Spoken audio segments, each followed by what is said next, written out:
l'énergie consommée par le secteur du bâtiment, c'est selon les chiffres 43-44% de l'énergie nationale, donc une grosse partie. Et dans cette grosse partie, la majorité est consommée pour le chauffage de nos bâtiments. Pas seulement des logements, mais en tout cas le chauffage en France, pour faire simple, c'est à peu près un quart des consommations nationales d'énergie.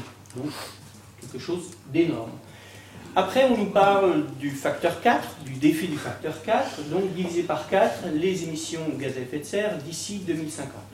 Alors nous, en tant que professionnels du bâtiment, on vous dit oui, on sait faire, et pour faire simple, si on a 33 millions de logements à réhabiliter, plus quelques milliards de mètres carrés de bâtiments tertiaires à réhabiliter d'ici 2050, on sait faire.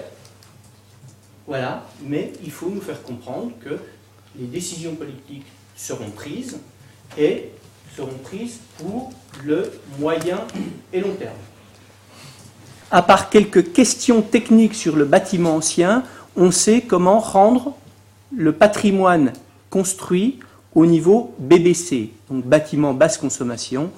Pour faire simple, 80 kWh d'énergie primaire par mètre carré par an pour les besoins de chauffage, d'éventuelles clim, d'eau chaude sanitaire, d'éclairage et d'auxiliaire. Sur ce parc, il y a à peu près 10 millions de logements, si on parle du logement. 12 millions de logements construits après 1974, c'est-à-dire après les premières réglementations thermiques. Ce logement est moyennement déperditif. Il y a environ 10 millions de logements construits avant 1948. Ce patrimoine est, selon les sources, entre moyennement ou fortement déperditif. Et entre les deux, il y a ce qui a été construit entre 1948 et 1974, qui est un patrimoine relativement facile, disons, sur lequel il est relativement facile à intervenir, et c'est un bâtiment fortement déperditif.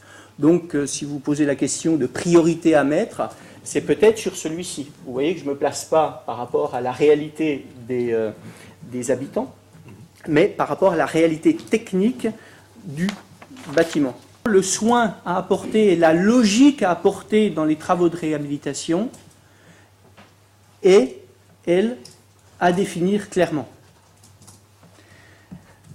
Je prendrai l'exemple d'une isolation de toiture. On sait que pour atteindre le niveau du facteur 4, ou l'ensemble des bâtiments au niveau BBC d'ici 2050, pour faire simple, il faut entre 30, 40, voire 50, selon le type d'isolant, centimètres en toiture. Si vous attaquez une première réhabilitation en mettant 20, effectivement, si on est en précarité énergétique et qu'il y a 5 cm ou rien, 20, c'est le Pérou.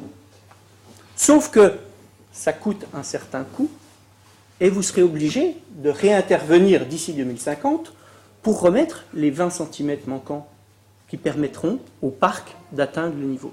Donc attention à la méthode, mais en tout cas, qu'on atteigne par une seule rénovation lourde ou par plusieurs étapes de rénovation, il faut que les premières étapes soient logiques avec celles qui suivront pour qu'à terme, sans perte, sans gaspillage d'argent, quant à l'investissement, sans gaspillage d'argent, on puisse atteindre le niveau BBC. Donc en tant que technicien, en tout cas, on est sur les starting blocks. Enregistrer simplement que sur les starting blocks, à un moment donné, on a des crampes. Donc je dirais aux politiques, on nous a demandé d'être prêts avec le Grenelle. On est venu discuter aux échanges du Grenelle. On a trouvé ça fort intéressant. On attend la suite.